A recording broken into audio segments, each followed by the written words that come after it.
Eh, el caso, se podría llamar así, Emil Rodríguez Monegal es interesante desde muchos puntos de vista porque habla de un momento de la situación, de la crítica y de la historiografía literarias en América Latina y particularmente en el Río de la Plata. Esa crítica, contrariamente a lo que sucede hoy, no era posible fuera del espacio de trabajo del periodismo y de las revistas de literatura, que, contrariamente a lo que sucede hoy, han desaparecido o se han transformado en otra cosa. Ese fue el lugar de formación de Rodríguez Monegal, como lo era de todo el mundo, de cualquier parte, de cualquier escritor de aquí o fuera de aquí, de cualquier país de América. Es decir, no se forma Rodríguez Monegal como casi ninguno en otra parte, no se forma en la universidad, por ejemplo. Aún más, Rodríguez Monegal apenas si termina educación secundaria, es una cosa extraña desde las coordenadas actuales. Él, como casi todos, buscaba ser, antes que otra cosa, un escritor. Y después de todo, eso no está nada mal, porque un crítico, inclusive un investigador, aún más un historiador, es, antes que otra cosa, un escritor.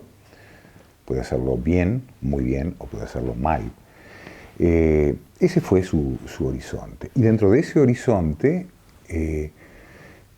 hizo un descubrimiento, que es un descubrimiento que ya había sido descubierto, pero simplemente él lo llevó a cabo en su práctica de escritura de una manera muy singular o exitosa.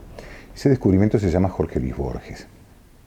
Tal vez a lo largo de su vida, en especial de la última etapa de su vida, cuando Borges se transformó en un clásico de reconocimiento, por lo tanto, universal, y no en un campo de batalla, como había sido en los años 40 y 50, y aún más en los años 60, por razones de distinta índole, por ejemplo, por razones también políticas, tal vez Rodríguez Monegal decía, exageró un poco su protagonismo como descubridor de Borges. Es decir, Borges ya estaba descubierto, ya estaba estudiado, digamos, con los recursos o las posibilidades que había entonces, pero en efecto lo que él hizo fue potenciar esa zona de trabajo y defenderlo a Borges, hacer la apología de Borges en uno de los sentidos posibles de la palabra apología, es decir, en el sentido de defensa, contra aquellos, por ejemplo, la generación de la revista, nucleada en la revista Contorno, en Buenos Aires, David e Ismael Viñas, por ejemplo, quienes veían en Borges un obstáculo para la prosperidad del realismo en Argentina. Bueno, lo que hace Rodríguez Monegal es apropiarse del sistema de escritura de Borges. Y eso creo que es una marca de su singularidad que lo distancia de buena parte de otros escritores críticos, para decirlo con una frase que le corresponde, un paradigma que le corresponde a Eliot, tanto en el Río de la Plata como en otras partes de Hispanoamérica. Así que ese es un lugar particular que él tiene, lo ejerce en el semanario Marcha, como se sabe, en la revista Número, que como se sabe funda con Idea Vilariño y con Manuel Claps, a las que más tarde se incorpora Mario Benedetti, Sermi Cabrera, que es una revista libro y es una revista que pretende escaparse de la mera recensión de los acontecimientos cotidianos o semanales, como tenía que hacer en Marcha, y por ahí empieza a probar en un nuevo campo de experimentación en el que Borges, por ejemplo, no había ingresado. Es decir, ni falta le hacía, porque no era su su oficio de escritura, que es, en el caso de Rodríguez Monegal, las primeras formas de la investigación. En un país que las había tenido de manera muy precaria hasta entonces, en ejemplos muy aislados, por ejemplo, en el caso de Roberto Ibáñez, que había fundado el Instituto Nacional de Investigaciones y Archivos Literarios en 1947, donde Rodríguez Monegal trabajó y donde tuvo fricciones con Ibáñez que lo llevaron a un distanciamiento. Bueno, entonces como consecuencia de esa nueva prueba de trabajo están sus estudios sobre Horacio Quiroga, que, insisto, comienzan siendo artículos en marcha, un poquito más largos luego en número y en otros lugares, y concluyen en un libro que recoge parte de esos trabajos y los amplía, y luego en un segundo libro que es una biografía que se llama El Desterrado, vida y obra de Horacio Quiroga, que le debe muchísimo, ciertamente, al trabajo de Delgado y Brignole, al que quizá no le reconoce todo lo que le debe. Luego su estudio sobre Andrés Bello, que quizás sea la zona más débil de su trabajo, para el cual tal vez no tenía la formación en el campo de las ciencias del lenguaje, digámoslo así, lo suficientemente rigurosa como hubiera necesitado, pero se arroja a ese río, y Neruda y Borges, digamos, esos son los campos centrales, ¿no? Y después está los años 60, que es todo un hervidero, y son los años de la revelación de la nueva literatura latinoamericana. Los años 60 son, como se sabe, de una complejidad enorme y acerca de los cuales no se ha tenido todavía hoy la suficiente distancia, de pronto, que sería necesario para poder aquilatar algunas cosas. Hay un acontecimiento fundamental para América Latina, y no solo para América Latina, que es el triunfo de la Revolución Cubana en 1959, y el efecto que eso tiene, que empieza a desparramarse por el resto del mundo, y especialmente en América, a comienzos de la década del 60. Esto, en el ejemplo de Rodríguez Monegal, tiene una parábola curiosa, porque él había dirigido la página literaria del semanario Marcha, que había sido su bastión fundamental, ¿no?, desde 1945 justamente hasta 1958, en que las diferencias con el doctor Quijano empiezan a ser cada vez mayores, entre otras razones por desgastes de relación y también por posiciones de carácter político. En la medida en que Rodríguez Monegal no quiso asumir tal vez una posición más próxima a la relación entre el texto o literatura y mundo, ¿no? Es decir, no quiso trabajar en una relación especular o crítica de los dos términos. Por ejemplo, su defensa de Borges es un caso bastante sintomático al respecto, ¿no? Porque, como se sabe, las posiciones políticas de Borges fueron normalmente bastante conservadoras, por decirlo de una manera suave, ¿no? Y sobre ese punto, Rodríguez Monegal siempre hizo una defensa sin concesiones. Él, que era tan hipercrítico respecto de otros casos, y que había sido tan agresivo, inclusive, con tanta gente que hacía una obra importante, y no solamente individual, sino también colectiva, como por ejemplo el grupo de los cuadernos Julio Herrera y Reisig, en especial Ortiz Arreley o Julio J. Casal, o por ejemplo la poeta Sara de Ibáñez, a los cuales a quienes Rodríguez Monegal desdeñó por completo. Bueno, respecto de Borges siempre fue totalmente blando, digamos, ¿no? Considerado.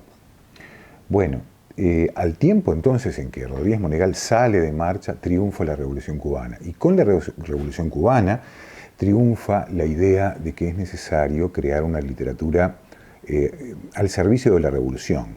No en una primera etapa, esto no significa en una primera etapa que ese lema de una literatura al servicio de la revolución sea una literatura puramente realista o que recurra todo el tiempo a la apelación a un episodio heroico. No, eso no es así. Y para prueba tenemos, por ejemplo, la obra de Cortázar y sus numerosas apelaciones en el sentido directamente contrario, su defensa de Macedonio Fernández, por ejemplo. Bueno, quizá en una segunda etapa sí, quizá hacia fines de los años 60 se haya inclinado la balanza hacia ese lado más realista y más próximo al universo, si se quiere, soviético. Pero en una primera etapa claramente no. Bueno, Rodríguez Monegal está ajeno a ese proceso y como ajeno a ese proceso pasa a ser visto como, en buena medida, como el enemigo de tal cosa. Y ahí aparece en escena alguien que en verdad era ya importante, pero quizá no tanto hasta entonces, hasta 1960, que es Ángel Rama, que tenía 5 años menos que él, y cuando uno es muy joven 5 años es mucho tiempo, como se sabe, quien se liga fuertemente al proceso cubano, integrando sus jurados, participando de sus proyectos de la revista Casa de las Américas, etc. Y pasa a sustituirlo en el semanario Marcha. Y se produce, por lo tanto, un contrapunto entre Rama, defensor de la Revolución Cubana, Rodríguez Monegal, en la otra zona, esa otra zona que es, digamos, una zona vista como una zona de sombra, en la que no hay quienes además lo protejan, entre otras cosas por su exceso de celo y digamos, sus posiciones a veces demasiado ácidas respecto de cuestiones literarias o personales. Se queda solo. Quedarse solo quiere decir escribir sobre crítica literaria, sobre libros, sobre cine y sobre teatro, de una manera avasallante y con una escritura extraordinaria, una escritura que viene del ritmo Borges, pero que él convierte en ese hecho crítico con un sentido pedagógico y al mismo tiempo irónico. Bueno, como no había otro caso aquí, pero se queda solo en el diario El País, que eran unas páginas de pronto no suficientemente prestigiosas en el ámbito cultural, local y mucho menos fuera del ámbito local, cosa que sí era Marcha y en buena medida gracias al trabajo del propio Monegal. Y en ese espacio un poco vacío, no tiene más remedio, quizá, que optar por una supervivencia de carácter individual para su proyecto crítico. Ahí aparece la oferta de dirigir la revista Mundo Nuevo en París. ¿Qué se sabe de la revista Mundo Nuevo en París? No se sabe demasiado, con excepción de la investigación breve, pero por momentos contundente, de una investigadora argentina que se llama María Eugenia Mudrovsky, que publicó un libro sobre la revista Mundo Nuevo y la Guerra Fría, a comienzos de los años 90. Y bueno, detrás de la revista Mundo Nuevo está la Fundación Ford. Detrás de la Fundación Ford está la acusación de dineros que pertenecen a la agencia de inteligencia norteamericana. ¿Qué pruebas al respecto de esto hay? Yo no puedo asegurar que una cosa o que la otra. Aparentemente, según María Eugenia Mudrovsky, sí sobre todo, no tanto en la etapa Rodríguez Monegal, sino en especial luego. Rodríguez Monegal dirige esa revista durante 25 números, a lo largo de un año y medio, 66, 68. El editorial que escribe en el último número es bastante enigmático, es decir, se despide, no queda muy claro por qué razón. Y de ahí salta a obtener un cargo en la Universidad de Yale, en Estados Unidos. Uno podría, si se pliega a la hipótesis de la sospecha o del complot, creer que existe un puente natural entre una actividad y la otra.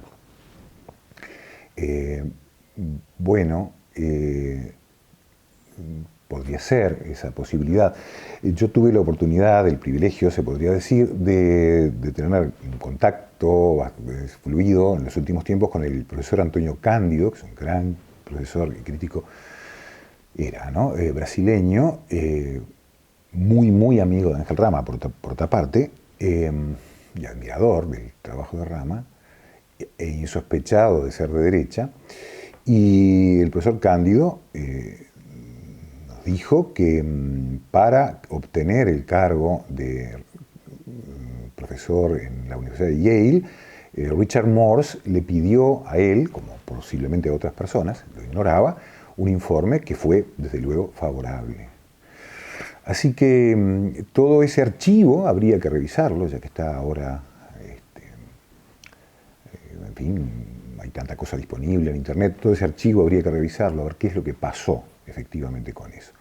Lo que sí, de todas formas, tenemos es, por lo tanto, la versión respecto de Mundo Nuevo desde, digamos, desde el otro lado, vinculado al proceso cubano, si se quiere, y tenemos una extraña circunstancia que me parece que últimamente se ha olvidado. Es un poco curioso que se funde una revista literaria en París y que haya dinero para eso, para su distribución, para pagarle a un director una casa, un salario. Bueno, nada más que eso. Eso no quita que la revista haya sido, por momentos, haya hecho el propio Rodríguez Monegal y otros contribuciones que siguen siendo de un enorme interés y sin las cuales no se hubiera entendido posiblemente el curso de una literatura que se estaba precipitando de una manera extraordinaria. Por ejemplo, son los años de la aparición de Cien años de soledad, para poner un solo ejemplo, y de su correspondiente exégesis. No es necesario conocer personalmente a nadie que haya, por ejemplo, que haya escrito lo que sea para tomar una posición respecto de lo que haya hecho. Lo que estoy diciendo es bastante obvio y, sin embargo, no siempre es así. Quiero decir con esto que cuando yo era muy joven, noté que había un gran vacío respecto de la reflexión a propósito del quehacer crítico respecto de la literatura americana y no necesariamente. Y uno aprendió mucho leyendo los textos de Rodríguez Monegal, o de Mario Benedetti, o de Ángel Rama, o de Ida Vitale, o de Idea Vilariño, etc., como también de otros anteriores, como Roberto Ibáñez, a quien mencioné, y tantos otros más que podríamos citar. Lo que me pareció que había que hacer era revisar todo esto por fuera de las posiciones quizá un poco inconciliables que había todavía en los años 80. Así que ahí empezó todo, para mí, quiero decir, y me parece que no se puede entender, más allá de que se tenga simpatía o no respecto de un método o de las posiciones políticas que haya asumido Rodríguez Monegal o quien sea, que son por otra parte inevitables en América, ¿no? Es decir, pensar que existe la posibilidad de actuar